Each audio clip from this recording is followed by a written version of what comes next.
Olá, sejam todos muito bem-vindos a mais um boletim especial agora para a gente discutir pós-eleição. Agora que está definido o novo presidente do Brasil, Luiz Inácio Lula da Silva, tem 4 anos pela frente. A gente quer entender o que pode mudar, o que pode interferir para o agronegócio, o que pode acontecer com a economia brasileira que vem em franca recuperação. O que o mercado está entendendo dessa eleição? A gente já viu que nesses 2 dias seguintes aí à eleição de Lula, o mercado aparentemente está de bem aí com a vida. Será que vai continuar assim? Vamos perguntar para quem entende. Vamos lá para o Rio Grande do Sul, onde está Antônio da Luz, economista da Farsul, Federação de Agricultura e Pecuária lá do Rio Grande do Sul. O Antônio da Luz, que representa o agro no Boletim Focus, Boletim do Banco Central. Seja bem-vindo, meu amigo. Muito obrigado mais uma vez por você estar aqui e nos ajudar a entender toda essa dinâmica do pós-eleição, né? Afinal de contas, deu Lula. E agora, Antônio, o que a gente precisa entender, o que a gente precisa conhecer, saber, na verdade, e para onde pode seguir o Brasil aí? Vamos começar primeiro em termos econômicos. O que você está vendo? Parece que o mercado deu um positivo aí para o Lula no pós-eleição. Você está entendendo isso, Luiz? Da Luz? Olha, Alexandre, em primeiro lugar, estou muito feliz de estar aqui no Notícias Agrícolas, no teu programa. Fazia horas que nós não vínhamos. Uma pena, pelo menos para mim, nesta circunstância, tendo que fazer análise sobre este resultado.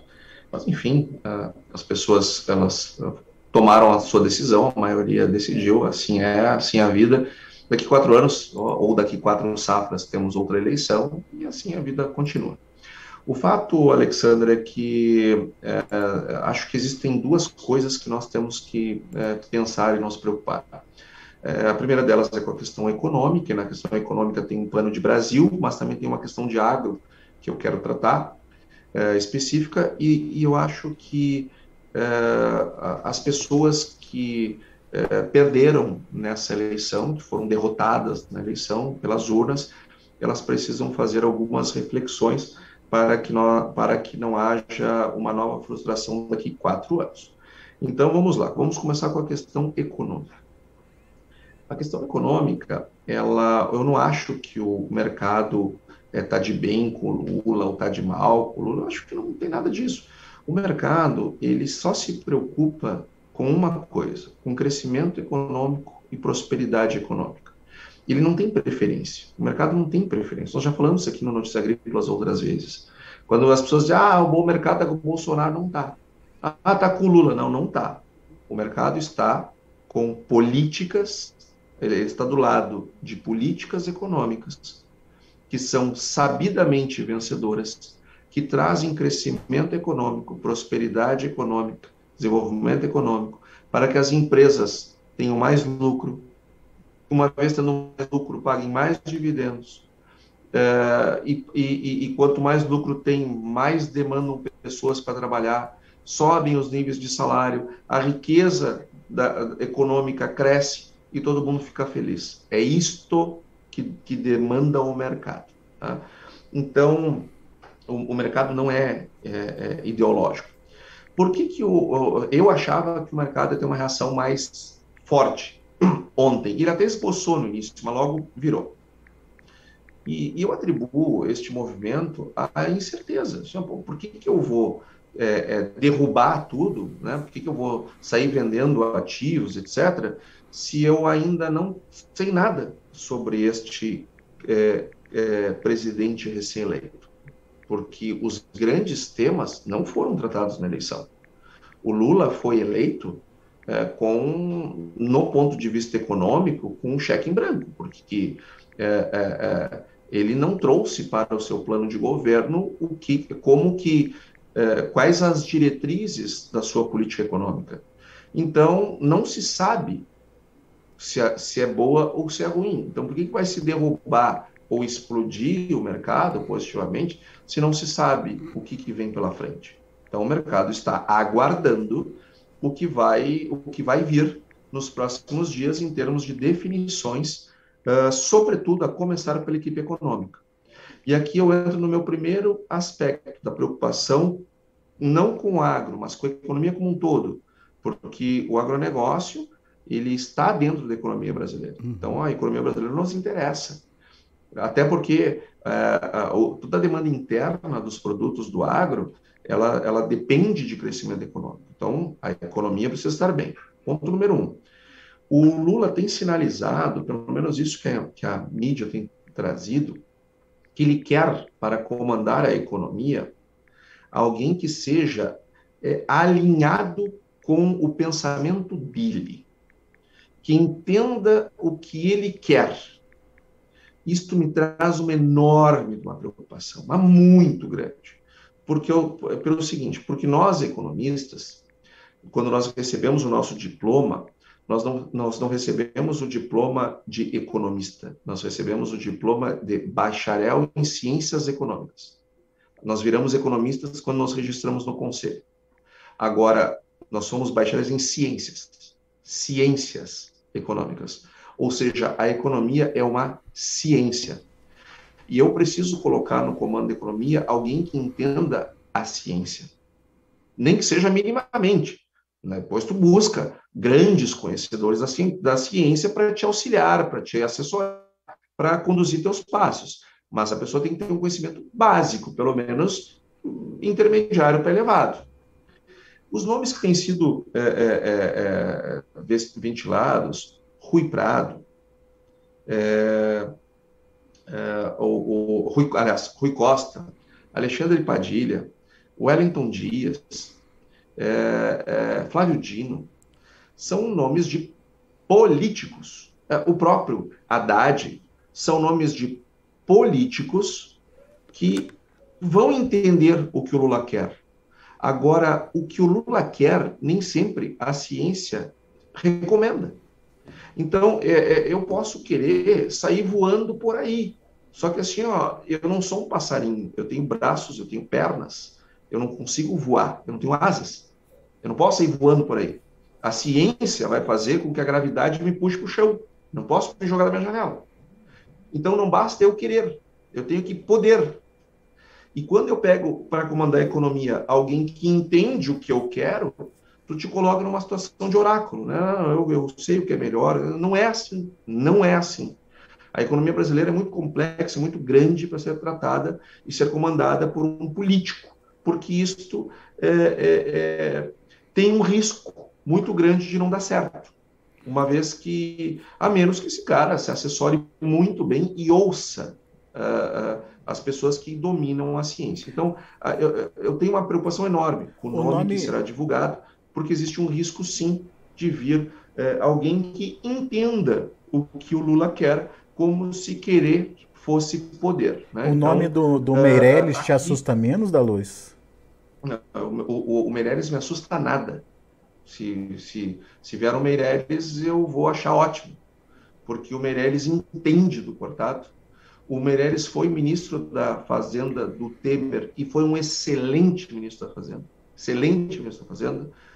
Comandou a reforma trabalhista, deixou prontinha a reforma da Previdência, que foi aprovada bem no início do governo Bolsonaro, mas foi construída lá no Ministério da Fazenda, comandado pelo Henrique Meirelles. O Henrique Meirelles, quando foi banqueiro... outra coisa, voltamos a diminuir déficits primários, que a herança maldita da Dilma, que até hoje nós estamos convivendo com ela, mas começamos a diminuir os déficits primários na gestão do Henrique Meirelles, no Ministério da Fazenda. Foi no governo Temer, sob o comando da economia do Henrique Meirelles, que se criou a lei do teto, que é uma lei sensacional, necessária, importantíssima para essas públicas brasileiras, porque proíbe que o mandatário de plantão gaste mais do que arrecade, ou seja, previne o país de ter uma nova Dilma fazendo aquelas barbaridades. Então, a lei do teto é uma lei importante, foi construída pelo Henrique Meirelles, no governo Temer.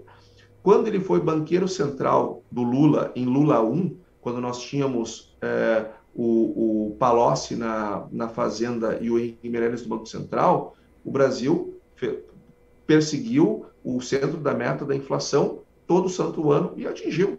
Então, Henrique Meirelles, quando eu vejo assim, olha, tem a possibilidade de vir o Flávio Dino, o Wellington Dias, Rui Costa, Haddad, ou pode ser o Henrique Meirelles, eu me abraço no Henrique Meirelles, mas nem penso duas vezes, nem penso duas vezes. Então, o Henrique Meirelles seria um nome que eu não tenho dúvida que o mercado comemoraria bastante. E ele Também não... se fala em Pérez Arida, que seria um excelente nome também. Enfim, nomes fora do PT, o que traria, né, não um componente ideológico, mas um componente científico. E como eu vi todo esse pessoal, e nesse ponto com razão, falar muito hashtag Viva a Ciência, a ciência, vamos respeitar a ciência. Vamos respeitar a ciência na hora de escolher quem comanda a economia, porque a economia é uma ciência. Então, aquela conversa toda do respeito à ciência, do Viva o SUS, do Viva a vacina, do Viva não sei o quê, por causa da ciência, agora que ganharam o governo, vamos seguir a ciência, né? Agora, afinal de contas, não foi isso que era defendido? Exatamente. Vamos lá. Ô, Antônio, só para entender um pouquinho das falas do Lula, né? O Lula, durante a campanha, ele pregava a expansão da política internacional, política externa brasileira, enfim. Mas no governo do PT, a gente viu que essa política externa foi ancorada ou baseada nos amigos socialistas, enfim, dando privilégios ou oportunidades para esses países. Isso muda a partir do discurso de ampliar essas relações internacionais do Brasil? Isso é bom para o Brasil? É ruim para o Brasil? O que precisa acontecer, Daluz? Boa. Eu acho que... Eu não sei o que ele vai fazer, tá? Mas uma coisa eu tenho convicção. O que foi feito no passado, que muitas vezes a gente atribui, não foi feito para os amigos, por questões ideológicas, eu acho que não foi bem isso.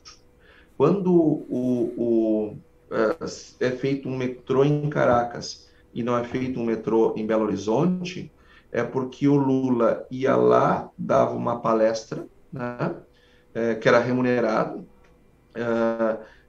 e as obras, e depois, misteriosamente, surgia um financiamento do BNDES para esses países dito amigos, mas depois a gente viu o que aconteceu no escândalo do triplex, no sítio, que não era do Lula, né, era de um amigo do Lula, mas que ele frequentava, né, todos os dias, coisa louca, assim, uma coisa impressionante, era um grande frequentador daquele sítio. Depois teve lá a compra da sede do Instituto Lula, ou seja, não me parece, e depois quando vem a Lava Jato e condena o Lula em primeira instância, e aí por um juiz, aí o advogado do Lula recorre e vai para a segunda instância, e 3 juízes de segunda instância mantêm as condenações dadas na primeira instância e aumentam as penas. Pena, né? Verdade. Em segunda instância, 3 juízes que não saíram, não largaram a magistratura, seguem julgando, são figuras que não têm nenhuma vinculação partidária, nem política, nem coisa nenhuma. Aí recorre ao ASTJ, terceira instância, e um colegiado de juízes mantém tudo. Aí depois, então, durante todo esse processo, foi revelado por que havia essa relação com esses países. Porque nessas relações corria muito dinheiro por fora, o que a Lava Jato demonstrou. Então, eu não sei se era um alinhamento ideológico ou era uma oportunidade de promover tudo aquilo que a Operação Lava Jato e 3 instâncias do judiciário brasileiro revelaram, né? Então, e o que ele vai fazer, né, a partir de agora? Será que ele vai voltar com isso? Eu não sei, eu não apostaria, tá? Porque eu acho que essa fonte secou um pouco, e está todo mundo de olho, né? E também, sobre relações internacionais, aí eu quero trazer o assunto para o agro, porque eu falei de economia como um todo, agora eu Sim, queria falar um pouquinho de agro. perfeito. Eu ouvi o discurso do presidente eleito, foi um discurso lido, e eu acho até bom que assim seja. E depois eu peguei o discurso e li todo, ele marquei alguns pontos que eu queria compartilhar contigo, Alexandre, e também com toda a audiência do Notícias Agrícolas. O que me preocupa para o agro do discurso dele? Lembrando, né? Proposta zero na campanha. Então vamos ver o discurso, porque agora as coisas começam a acontecer.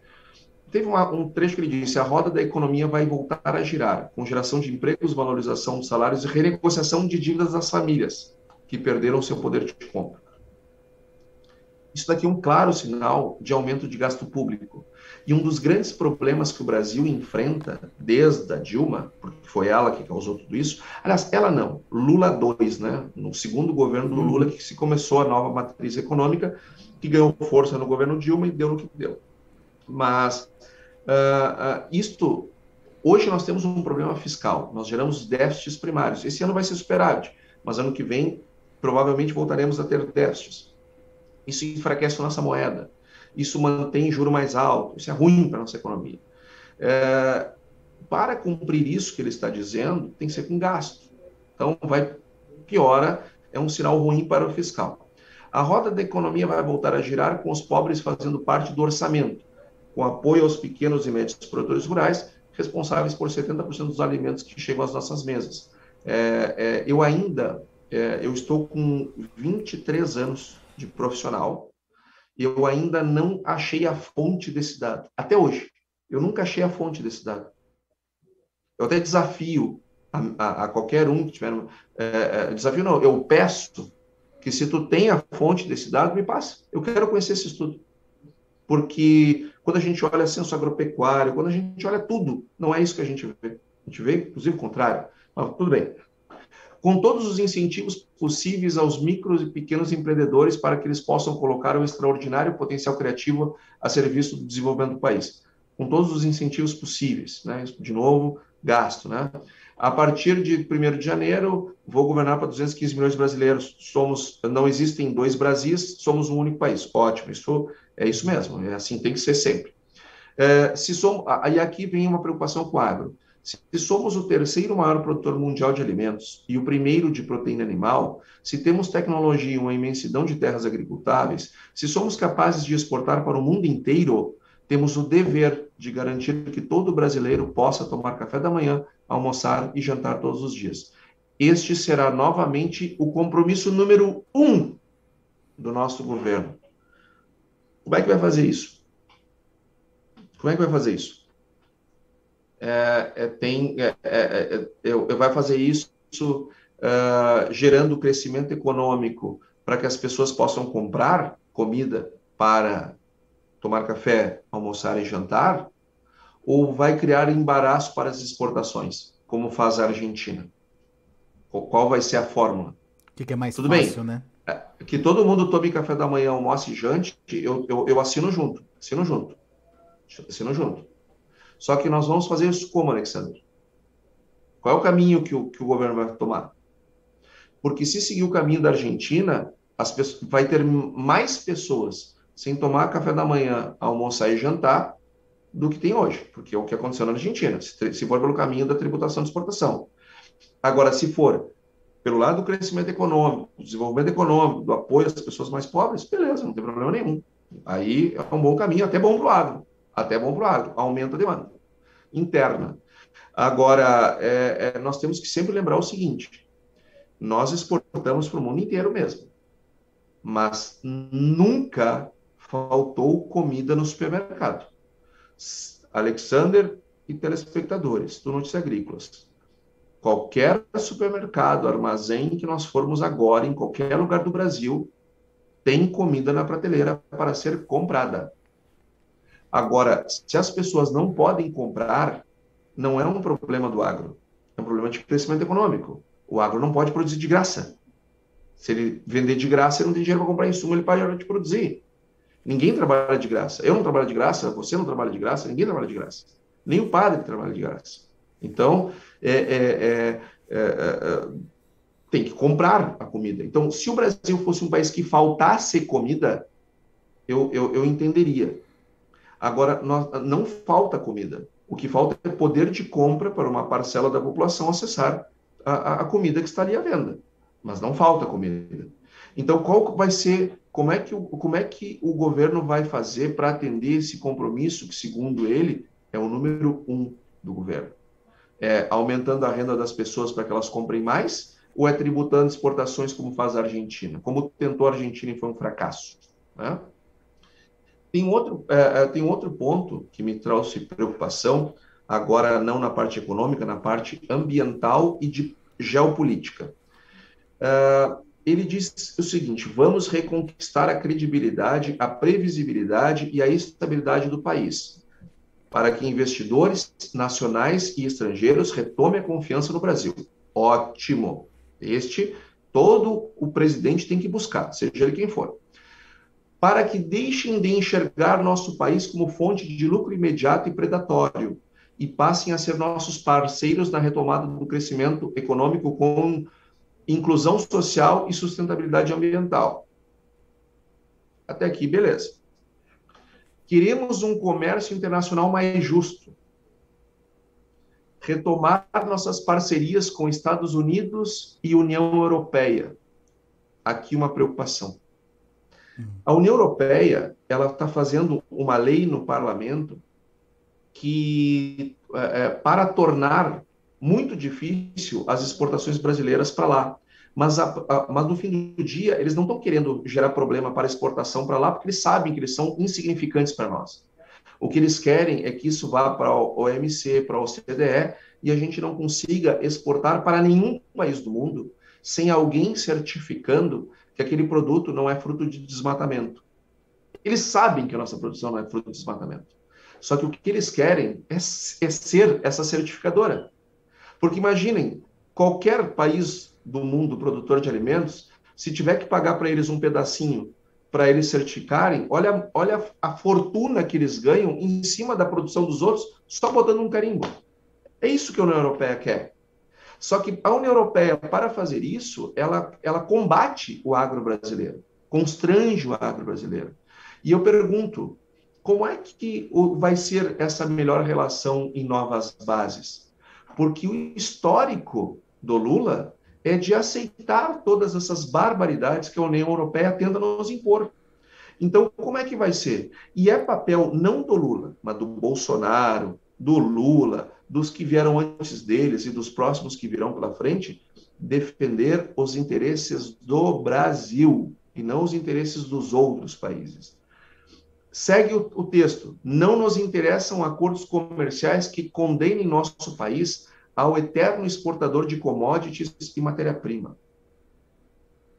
Vamos reindustrializar o Brasil, investir na economia verde e digital, apoiar a criatividade dos empresários e empreendedores, queremos exportar também conhecimento. Como é que ele vai fazer essa reindustrialização? Veja de novo, tributo exportação, sobra mais produto para a indústria interna. Só que isso também a Argentina tentou.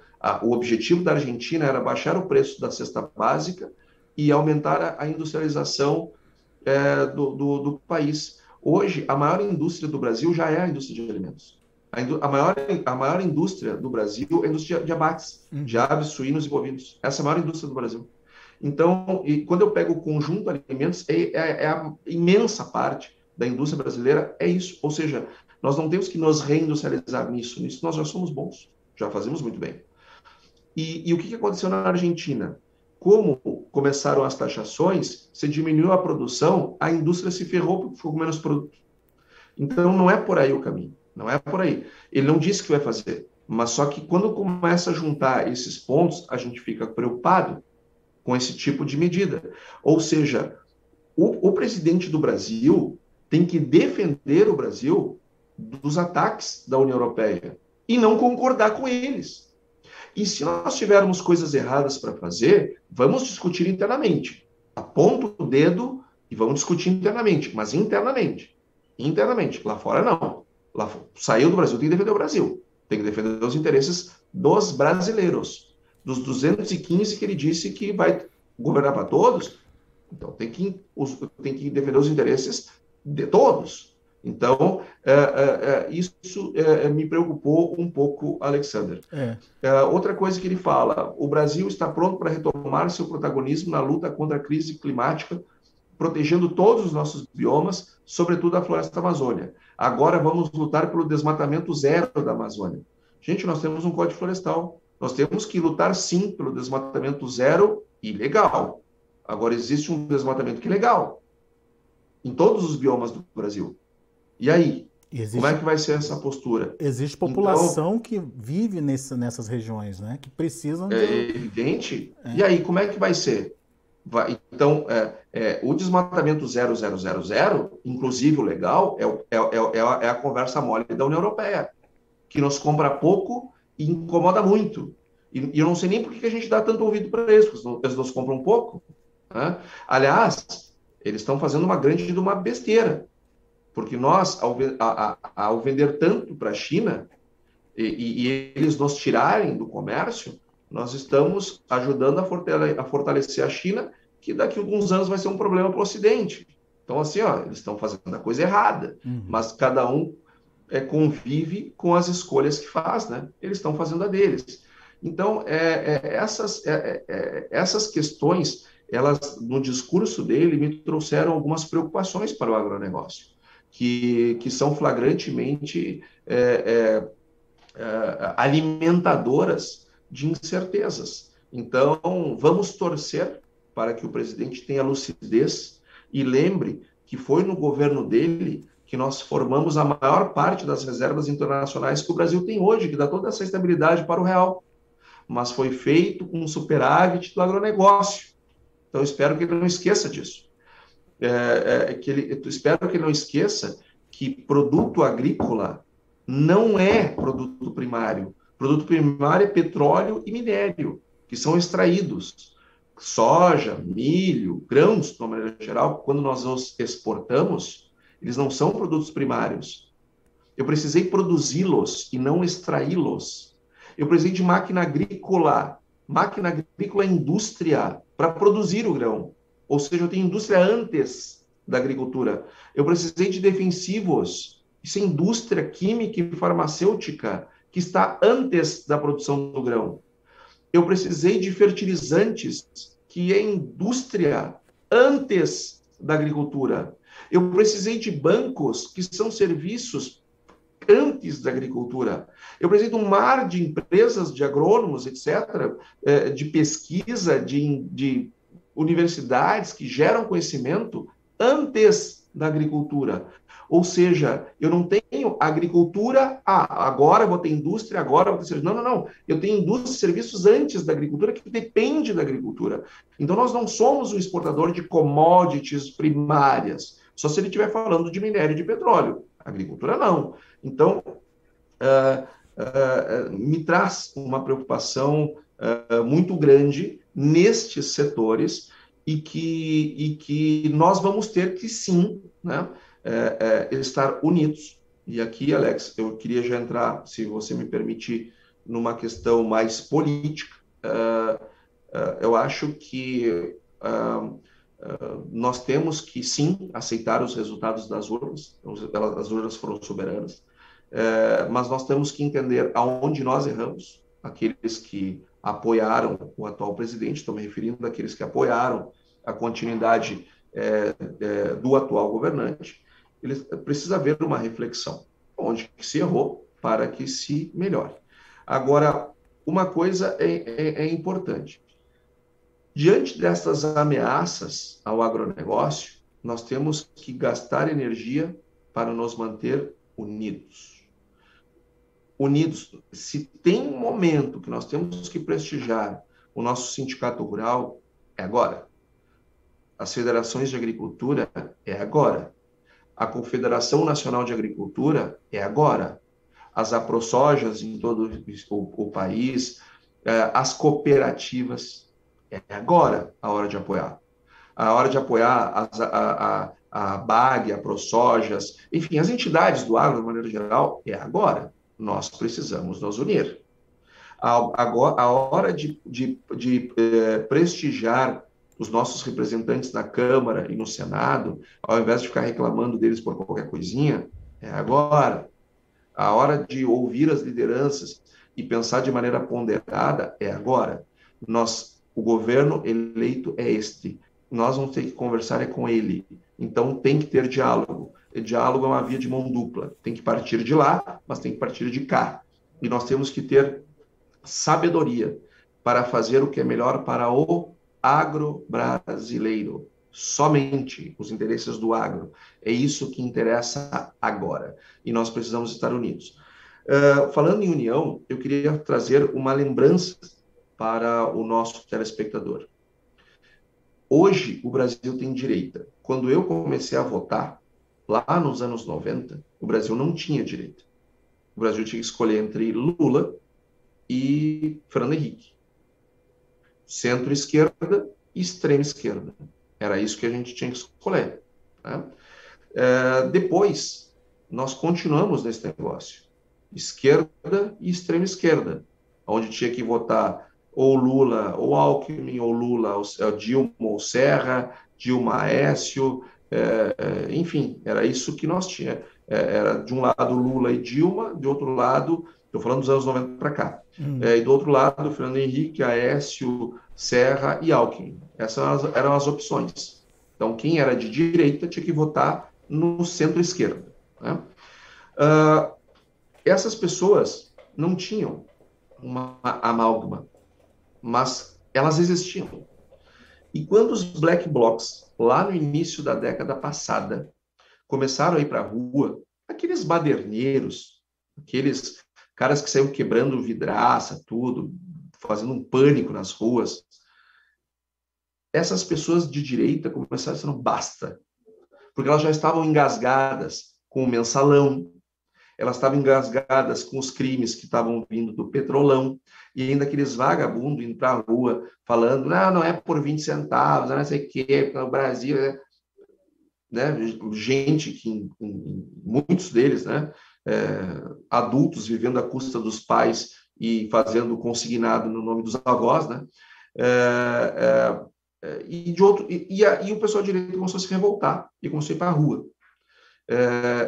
Também para reivindicar. E esse negócio começou a crescer, começaram a surgir movimentos organizados de rua, vem para a rua, MBL, enfim, toda aquela turma, começaram a convocar e as pessoas começaram a ir cada vez mais para a rua. E aqueles movimentos quase elegeram o Aécio Neves. A diferença da Dilma para o Aécio foi mínima. Só que perdeu a eleição e o movimento seguiu crescendo. E este movimento de rua, porque não foi Jair Bolsonaro, não foi Abe, foi as ruas, não foi o Temer, quem derrubou Dilma Rousseff foram as ruas. O povo brasileiro derrubou a Dilma Rousseff. Essas pessoas seguiram unidas e elegeram Jair Bolsonaro. Porque nesse meio do caminho se descobriu quem era o Aécio Neves, ele foi pego naquele monte de escândalo de corrupção, e as pessoas disseram, basta de PSDB, não quero mais saber. Quem é o cara mais à direita da direita? É esse que eu quero. Elegeram Jair Bolsonaro. Este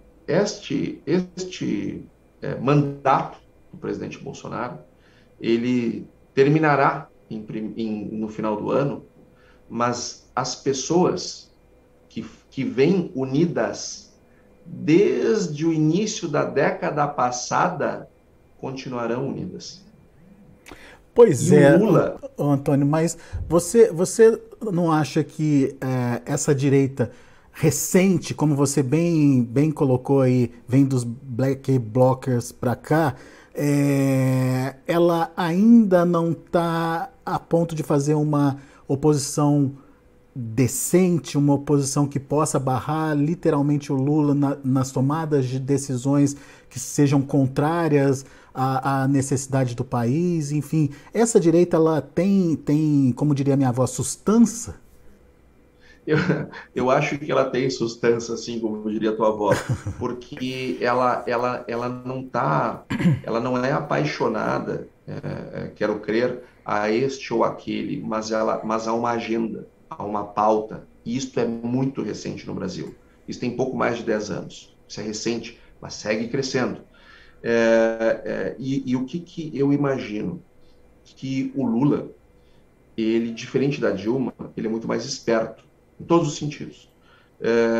E ele sabe que ele ganhou essa eleição por 1,8% de diferença. Ou seja, se o Bolsonaro tivesse feito 0,9 a mais, necessariamente o Lula tinha que ter feito 0,9 a menos, né? Porque era um contra o outro. 0,9 mais um voto ganha eleição. Ou seja, o Bolsonaro perdeu mesmo, foi por 0,9, por menos de 1%. Essa diferença é menor do que Dilma e Aécio. O Lula sabe que se ele vier para o confronto, ele não vai ter paz para governar. Então ele precisa compor, ele precisa conversar, e conversar com o agro. E porque o Lula vai passar, e nós temos que conversar sim, porque o Lula vai passar, como o Bolsonaro está passando, como a Dilma passou, como os Lula 1 e 2 lá passaram, como o Fernando Henrique passou, como os governos do Sarney passaram, como o Collor passou, todos eles passam, mas o agro continua. E nós temos que defender os interesses do agro. Mas nós vamos ter que... Mas a direita, só para concluir, mas a direita, ela não vai abrir mão das suas pautas, das suas agendas. Ela vai dialogar, ela vai conversar, mas com a sua agenda na frente, com os seus interesses, com as suas demandas. E esta direita, a cada erro do Lula, se fortalecerá ainda mais. Né? E se esta direita tiver a inteligência de começar a prestigiar nomes do cenário nacional que estão despontando, como Romeu Zema, como Ratinho Júnior, como Tarcísio, como Tereza Cristina e como outros que estão se destacando como grandes políticos da direita, eu acho que daqui 4 anos nós teremos um outro cenário eleitoral. Pois é, era nesse ponto que eu queria chegar contigo, porque o Bolsonaro ele tinha tudo para ser a liderança da direita nessa oposição ao governo Lula, mas ele apagou, não apagou? O que aconteceu com o Bolsonaro? A gente precisa contar com novos líderes ou ele ainda vai ser a liderança de direita? Qual que é a sua avaliação, Dalloz? O que ele vai fazer eu não sei. O que eu gostaria que fosse feito é nós termos mais lideranças e não menos lideranças. Hoje o PT é um rebenque de caudilho. O Lula é um caudilho e o PT é o seu rebenque. Então, quem é a liderança que o Lula criou? Quem é que ele criou? Ele vai começar a criar agora, né? Porque ele está no fim do ciclo de vida dele, lógico. Agora ele vai começar a criar as lideranças. Mas ele nunca criou liderança para que não surgissem sombra para ele. E hoje o PT não tem plano B. Não tem. Tanto é que perder a eleição tiveram que trazer o Lula de volta. Agora, eu creio que a direita não deva cometer o mesmo erro. Nós temos que formar novos líderes. Não é abandonar os velhos, não é deixar de prestigiar os anteriores ou os atuais, mas é não descuidar de prestigiar e formar novos. Nós temos que ter novas lideranças para não cometermos o mesmo erro. E, de novo, eu acho que a direita ela é maior do que os votos do presidente Bolsonaro, porque tem muitas pessoas de direita que, por questões relacionadas à pandemia ou isso, aquilo, não apoiaram o presidente Bolsonaro. Então, isso tem que ir para as contas também. E eu acho que não basta manter a direita unida e apoiando essas lideranças, as atuais e as em ascensão, é possível, daqui 4 anos, nós termos um outro resultado eleitoral. Muito bom. Bom, Antônio, só para finalizar mesmo, sua percepção do que está acontecendo agora no pós-eleição, essa greve, essas paralisações de rodovias, até que ponto isso prejudica ou é favorável à economia, prejudica ou é favorável ao governo e pode, de alguma forma, reverter o cenário que a gente tem hoje consolidado do pós-eleição? Eu acho que não acho que vai reverter nada, né? Mas falando do ponto de vista econômico, né? Estritamente econômico, sem nenhuma questão política, né? Quando eu fui fazer meu comentário político, eu avisei que eu ia fazer meu comentário político e agora estou avisando que eu terminei ele. Agora volto para a questão econômica estritamente. Nós tivemos um primeiro semestre excelente de crescimento econômico e nós vamos ter um segundo semestre desacelerando. Por quê? Porque o aumento da taxa de juros que é necessário para botar a inflação de novo nos eixos, eu preciso desacelerar o crescimento econômico. Eu não consigo combater a inflação com a economia desse jeito. Não tem como. Tem que fazer. Porque é ciência. Lembrando que nós estamos falando de ciência, não é de vontade de se fazer as coisas. É ciência. E aí, Alexander, nós já vamos ter um segundo semestre pior do que o primeiro. Uma greve prolongada pode gerar o que aconteceu lá na greve dos caminhoneiros grandes, que aconteceu há alguns anos atrás, onde a economia despencou. E se nós fecharmos com um número ruim, o presidente Bolsonaro vai entregar a chave do palácio, né? Porque a faixa eu acho que não vai entregar, ou o Mourão vai ter que entregar, alguém vai ter que ir lá entregar, mas o fato é que o governo Bolsonaro vai entregar ao governo com um resultado econômico pior do que poderia estar entregando. E o outro lado vai passar o resto da eternidade jogando na cara que pegou o país assim, assado, o crescimento econômico, a economia desacelerando, caindo, com o PIB não sei o quê, com um trimestre negativo, na beira de uma recessão. Ou seja, eu não sei, tá, se para o presidente isto, do ponto de vista econômico, eu tenho certeza que não é bom. Do ponto de vista político, talvez seja bom. Quando bota as duas coisas na balança, eu não sei avaliar para que lado pende mais. Agora, do ponto de vista econômico, não é bom. Do ponto de vista político, não sei. Botando as duas coisas na balança, não sei. Muito bem. Meu caro Antônio da Luz, obrigado pela aula de economia e política aqui pra gente hoje, mais uma vez. A gente sempre conta contigo para nos ajudar a entender o que vem pela frente, os cenários possíveis, os desafios. E ficou muito claro que o agro tem dois grandes desafios que a gente precisa prestar atenção, o tributário e o ambiental. E a questão econômica, essa sinalização do aumento do gasto público, quem vai pagar essa conta, afinal de contas?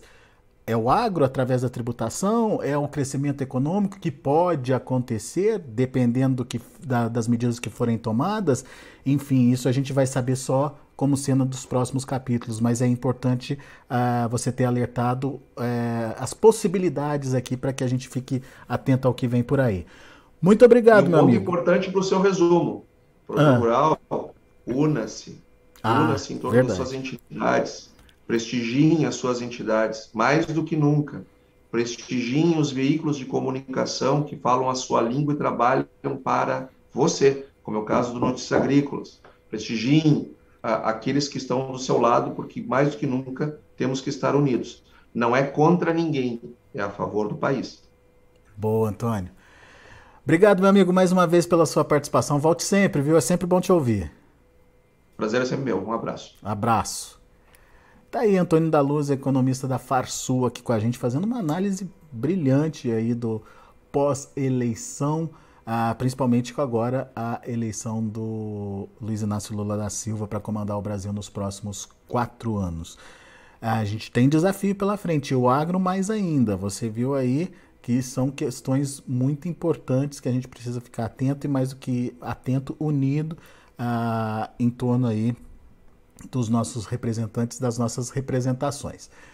É isso aí, daqui a pouco a gente volta com outros destaques e mais discussões para você aqui no Notícias Agrícolas, acompanhamento do mercado, enfim, tudo para que você seja o produtor mais bem informado do Brasil.